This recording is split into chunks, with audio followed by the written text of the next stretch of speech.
Cool. Well, I'm going to be talking about Web API today, kind of from a vendor standpoint or a technology company that uses it in their product. So we've, there we go. So my name is Scott Lockhart. I'm the CEO of Showcase IDX. I'm actually going to be joined up here by Kurt Uhlir, who's our Chief Marketing Officer, and I'll get into that in a little bit. So we use Web API for replication. We pull in the data, as we've done with RETS and actually FTP feeds before that. And we've been doing that for about 15 years. We started off in just a couple of markets. We've very recently started to gain a lot more traction around the country, and we're now in about 75 MLS markets and adding them pretty much every day right now. And a lot of those, where available, are Web API. So with what we saw with Web API probably about a year or so ago, we really didn't understand what it was. Like a lot of technology companies out there, was like, nah, we're just going to stick with RETS. RETS is cool. RETS is not cool, but it's the devil you know, right? And we did it pretty well. So what we saw was a lot of really, really, really good stuff happening, really pretty much as soon as we started really working on it, which was fantastic. So it actually took us about 4 days when we decided, okay, going to give this a go, about 4 days to get our first Web API integration, kind of the prototype up and pulling in data, which was really fairly exciting to us. And that's how we're standing here today. Talk to our friends at RESO who have been really, really helpful for us on our journey, because we are not a huge company. We have a handful of developers. We don't have an army of developers, but still it's very, very possible to do this.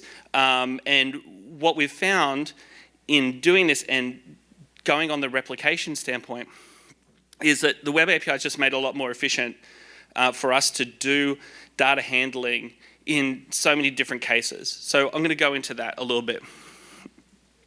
But I did bring Kurt here. And what we find ourselves, the place that we find ourselves right now in the real estate industry is actually really, really close to the traffic and mapping data industries a good number of years ago. They had a very, very similar kind of turning point when it came to data distribution. And Kurt, who's our Chief Marketing Officer, was actually right there in the thick of it at that point in time and learned a lot about it. So I'm going to bring him up. He is actually one of the patent holders that benefited from the technology that Google bought when they bought Waze. So he's like OG mapping guy right at the beginning of when things really started getting onto the web and traffic data and mapping data being distributed widely. So I'm going to bring Kurt up real fast. Thank you. So as Scott mentioned, I've been through this before, and in talking with a couple of people, it's been great to actually be here. This is my first time at a RESO event. So I've done automotive standards industry. I've done a lot of mapping and data industry standards organizations before. And the experience has been very similar to, I think, where we're going right now with real estate data. I mean, the story that I've been through before sounds very similar to where we're at with real estate data and where we've come and where I think we're going. It's a story of hundreds and thousands of local data sources, developing industry-wide standards, changing from an outdated print experience to a real modern consumer experience. Think anything that uses map or spatial data on your phones, including ad targeting. Lowering costs for local data vendors, changing consumer experiences. So I was also the data vendor for years where people like Garmin would come to us and say, hey, we want to do something like a watch, which wasn't at all what we had ever licensed our data for and was actually not allowed. So much of the same request that as MLSs you guys receive right now from some people trying to come into the industry. We also got to experience what happened when outsiders came in and chose to spend hundreds of millions of dollars to come in and ended up disrupting our industry, accelerating what we were doing, putting one of the big data vendors out of business, and then creating others as they shifted to something like Web API. And overall, just a drastic increase in consumer usage that was fueled by a lot of discussions like that are being had here right now. Just a little bit about here, if you're not familiar with it, if you have a navigation system in your car, Almost 100% of them in the US for as long as they've existed is based on Navtech and HERE data. The company's now called HERE. We had about 90% of the market globally, still do. Google Maps, you think, is pretty big. They're distant number 2 in terms of mapping and spatial data. Anything that's even traffic or live data is either from this company now or a company called INRIX, which I know some MLSs use as well. And by the time I left, there's a lot more in the case study that I'm really glad RESO's, we've kind of worked together on them from some of that experience. We took that company from a data perspective from 85 million to 1.4 billion a year in annual revenue. So we saw this huge shift, not just in growth for data, but how it was used. And so how it's used, much like real estate. We built it for one purpose. We were stewards of the data. In a lot of cases, we were restricted on where we could license data based on who we got it from in local sources. And we built it for navigation systems. This is how that data is used today. I am not at all in favor of where I hear application vendors come in and saying, hey, real estate, MLSs, dump it all in one big pool and just give unfettered access. That is not a good purpose in my mind of being good stewards of the data. But when it's done well and there's these healthy discussions that can be made, we end up with some of the things like here, where map data years ago was our Rand McNally maps and maybe a navigation system, and now our cities are running on them, self-driving cars, and even video games are created on it. About the data, similar in a lot of ways to the complexity of real estate data. So we had 2.4 million changes in data daily. House pricing changes, new listings that come on the market, data provided from local sources, we collected it ourselves, 225 different attributes just for any one of those streets that goes outside of this building. That doesn't include three-dimensional data. And somebody I was talking with yesterday from one of the MLSs made the comment, said, well, this is very different than real estate data because mapping data is public domain. Not true, never been true. There is a version of that, but even what we get from Tiger and from the federal government or your local groups actually comes from, in the United States, comes from this company HERE Technologies. The US government at the federal and state level paid more than $100 million over just a couple of years to license that data to be able to provide it out for public access. And many times, because we ended up becoming the gorilla within that organization, we would give tools to the local state and city governments that made it a lot easier for them to collect data, but where we also got access to that data for our own purposes. That's also not something that I'm a huge fan of looking at real estate, but we do see things like that happening today. There's good things and bad things, but very similar than the RESO case study walks through some of those pieces. Data creation, again, very similar to, and Scott's going to walk through this for why I'm so excited personally about the Web API. We collected data from not just our own places, but we look at 15 years ago, we were largely collecting data ourselves from local sources. You look at what happened with Waze. Google bought Waze for almost $1 billion because they chose to go directly to consumers. Well, as a consumer, I know all the information for the most part about my house. So there's also a scary bit from a distribution perspective that we experience where at some portion, at enough scales, can somebody come around and decide that they want to create data a different way? Those are things that I think is good for standards organizations to look at because it allows us as an industry to progress forward to make sure we can be good stewards of the data and to some degree maybe offset some of that disruption that could happen otherwise. And there's just a few things here before I turn it back over to Scott. Why this is also very interesting. I love what's covered in the case study here. And I'm happy to talk to anybody both here or later if you'd like to walk through this. But when our company started in '84 and '87, there was 2 large data vendors. What happened then was we both created global specs ourselves. We ended up growing much faster than our competitor because we had a global spec that was implemented truly globally. Our competitor had data where it could be interpreted, any one field, differently based on their local country managers. So when an application vendor came in, they could integrate with us and they had basically one spec and data one spec. We were 1/10 of the price just to integrate with compared to our competitor. So people chose to work with us. From an MLS perspective, that's very similar too, is if it's easy to integrate, then you're gonna have more people that come and want to work in your market because it just costs them less time. By the time that continued, our competitor got bought by somebody that wanted to do what they wanted to do with the data. And largely they don't exist now because of that. We had Google come to us and say, hey, the same thing that I think a lot of MLSs here. Google wanted to do a lot of things with data that as stewards we could not allow them to do. So we said no. From a disruption perspective, Google invested $300 million internally to build their base version of the US and Canadian map to create a competitive to the data that we had and our local sources had. That's scary. It still wasn't good enough for them to the point that I mentioned they'd bought Waze. And even now, data being such a good steward and something that does need to be independent in my mind in that industry, a large consortium from BMW to Peugeot to Intel came together to buy our company so that it could remain a truly independent data source and could be treated as a steward separately and not owned by any one app vendor. And I think that's very similar to what we're going to see here. The last thing, a lot of us in here use Mapbox as well for mapping data. You can plug in Google Maps early or Mapbox. Mapbox largely exists because as good as our company was, and we moved to a bunch of APIs, and that was wonderful, we were still difficult to work with. We had licensing that took sometimes years for new application vendors to get through. Mapbox did that really simple. And they've raised more than $200 million, largely from a web API where they're much easier to integrate than other data sources. And I think that's something that we may want to look at here as an industry as well. And so with that, Scott's going to walk through a little bit more from a web API perspective, why we've seen things that parallel this very well that are encouraging and some things I think we can grow from as well.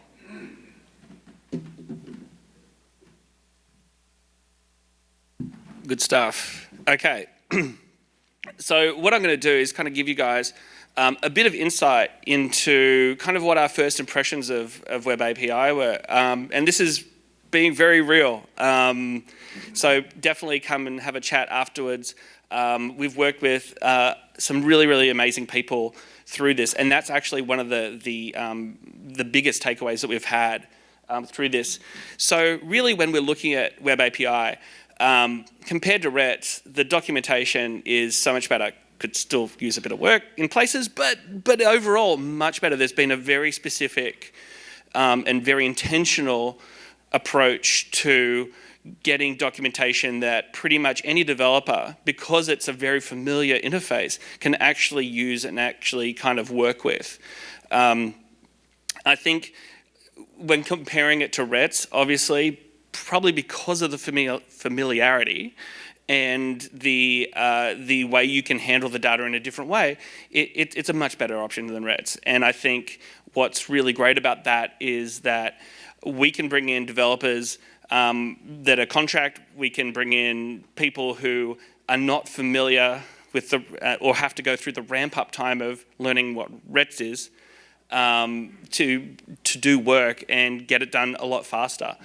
We actually got up, as I mentioned before, we were up and running in about 4 days on our first one, which was pretty quick. It also makes developers happy. Developers don't really like RETS very much, mostly because it's a bit shifty, right? Like we all know. I mean, you guys know from your side, it has its moments. So, so there's a lot of really, really good stuff. But as I mentioned, I'm going to be a bit real here. There's also some stuff that we've seen that have been, we kind of need to work on a bit more. So we've seen some cases, a little bit of divergence from the data dictionary, probably more in the naming conventions, but also in the type of data that's passed along as well, which can be a bit of a pain. And I'm not sure, probably on the work group level, on the really, really detailed stuff, people are talking about this, whether it's a string or an integer or just text or whatever, kind of makes a difference. And I think staying, and everyone who's developing this, and we work with probably about, I think right now, 4 or 5 different web API vendors for us, MLSs or intermediaries, middleware. Some do that better than others. And what we've really found was that the replication has really, really matured a lot in the last 6 months or so, definitely in the last 3 months, and probably even more in the last month. Because it's a process, and I think one of the big things is that we've been able to work with MLSs and some of these middleware kind of companies that are kind of doing web API integrations for MLSs, and done really well with that. I mean, we have one partner, and we talk with a lot of them very regularly, have lunch with them when we can. But like we have a Slack channel, if you guys are familiar with that. We have a chat channel that is basically our engineering team and their engineering team working some of this stuff out together. And that level of collaboration is exceedingly healthy for this industry because there's stuff that we see that they don't see, and then we're trying to figure it out together, which has made it so much easier to do this. So the strengths that we see are really, the standardization, the documentation, and then the community around that. So, really, obviously, this is kind of talking about RESO, and I guess that's why I'm up here, because I talked to Sam, I've talked to Jeremy in the past about this, and like these are the three core things that are really going to help us all. It doesn't matter if you're a vendor or you're my competition or whatever. It doesn't really matter. Like, we need to get this right because if we get this right, it helps us all.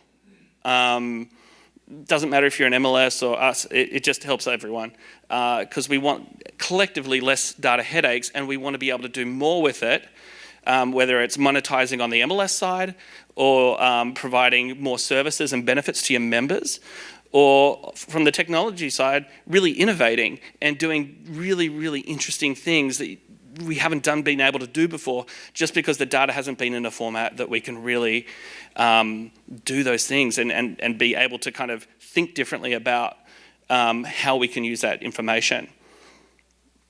So the strengths that we've seen, number one, speed. Speed of development has been really, really, really good. We've seen that we can just iterate faster for the most part than RETS, which has been really, really good. Definitely developer familiarity and happiness. I like having happy employees, especially when I've got really good ones.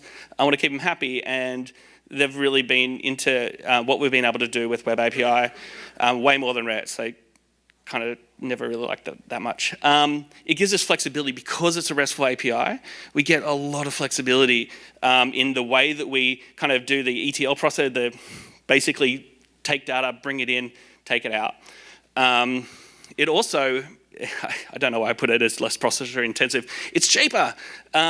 Basically, RETS for us, we host on Google Cloud Platform.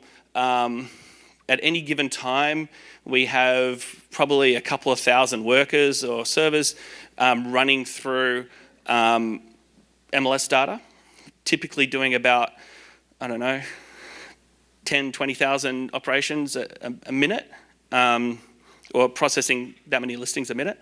And it's cheaper because it's more data intensive from our perspective, and storage intensive than it is actually processor intensive, and processors are more expensive than data storage is, which is great.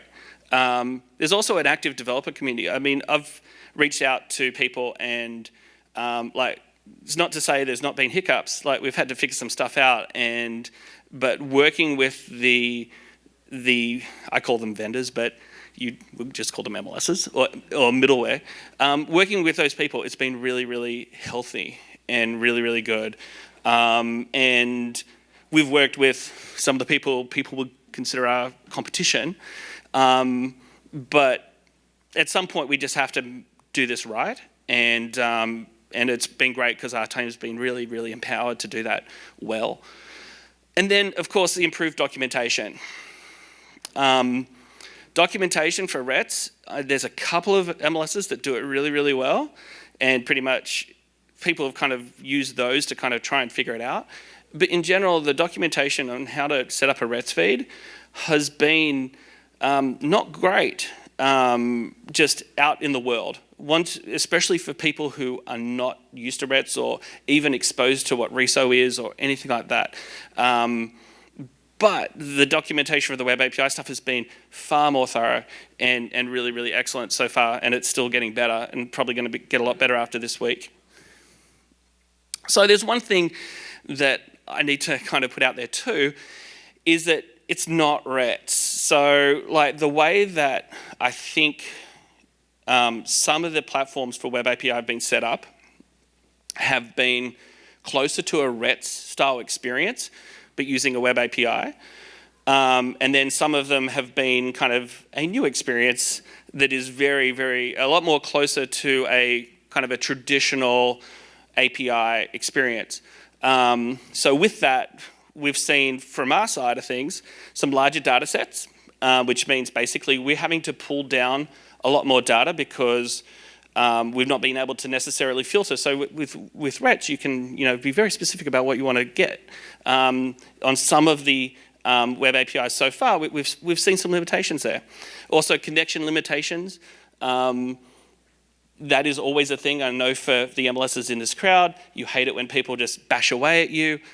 We try and be good actors as often as we can. When it comes down to the initial download, typically we'll just ask. There's some people in the crowd I see who we've asked permission and forgiveness for on occasion to get listings downloaded, because the one thing with replication is you need that initial data set, and that is definitely something that we're working on right now with a bunch of kind of the middleware people, and that's actually coming along really, really well. It was something that was not necessarily really looked at early on, but now it's becoming way more of a focus because companies like ours are looking to add more and more of these web API feeds, and basically with some of the ways that they're set up, it can take weeks for us to download. Specifically, the photos are probably one of the bigger things, and we're working through that really, really well. So the one thing that is good, again, is everyone's like pretty on it when it comes to making this better, which is really, really good, because dealing with RETS, and we're in about 75 different MLSs right now, it was very much like, hey, this is kind of the way it is. Because RETS has been around for a long time, and there was obviously a lot of changes and different field changes and all that kind of stuff, but it was what it was. But I like the fact that like everyone's coming around to this now, which is a lot better. Sorry. So probably the number one thing that I can ask or just tell is please don't rush the transition to Web API. There's been a few cases where some MLSs have gotten very excited about Web API, and yeah, I've had that reaction too, where they've basically been like, okay, well, we're going to do this and we're going to chop off our REST feed right away. And then we've done that and we've had it, but then there's been issues. I think healthy transition periods, because there's always going to be the companies that we're a little bit more aggressive on the kind of getting into the new stuff, but there's a lot of companies that are taking this wait and see approach on this stuff. And I think to get the adoption that we all want, we need to have kind of some longer transition periods where you're running both side by side. It would be really, really helpful. I think not just for us, but also for your tech teams as well. I think we could all agree, and we've talked about that with some of the MLSs already. Also understand that Web API isn't RETS. I mean, depending on the setup, from our perspective, we may need to, which we've had to do, is kind of re-engineer on our architecture how we process that listing data. It's not the same. It's not an apples to apples comparison to what we did with RETS. We could be very specific in some cases. Well, actually, we could just be very specific with RETS of what we were asking for, and we will get that stuff. In some cases with Web API, you're asking for bulk changes, and the level of filtering just isn't exactly there just yet for the replication side of things, especially when you're talking tens of thousands of listings and millions of images, especially with the paging. So not to get too detailed, but there's a few things in there, but they are getting worked on, which is really good. Local caching for us is super important, and I understand the fear and the desire not to have people muck with your data and go use it and be nefarious and all that kind of stuff. But there are companies out there that aren't going to screw you over. We're one of them, hopefully, that really take the data very seriously. We don't bite the hand that feeds. Without you guys, we don't really have much of a business. So we just don't do that. So local caching is important for us to kind of keep that copy. And outside of just search indexes as well. So that's kind of what I mean, but that's a little technical. Okay, so my director of engineering just implored me to put this out there. Expand queries for media should be a requirement. Basically what that means is being able to take a query for listings and be able to expand that to grab different media items and other things that would be attached to that. Some systems out there don't have that. What that means is we typically just have to download a lot more stuff, which is a waste of all of our resources. There was one case where we were trying to download 400,000 images for active listings in an MLS. We had to download 18 million with one connection, which took bloody forever. So anyway, expand queries, awesome. And they're working on that too. I mean, that's the nice thing, is we're working together. And then just refinement of the initial download process. So to get us up to speed fast, it's one of those things. We need to get that data as fast as possible and then kind of go from there. And that's one of the things that we've seen and that we're working on right now. So just to kind of wrap this up, really, if you're an MLS, and your tech people are out there, get them kind of using the resources that are out there. RESO has a really good kind of, well, obviously the data dictionary area, but they've got the forums as well.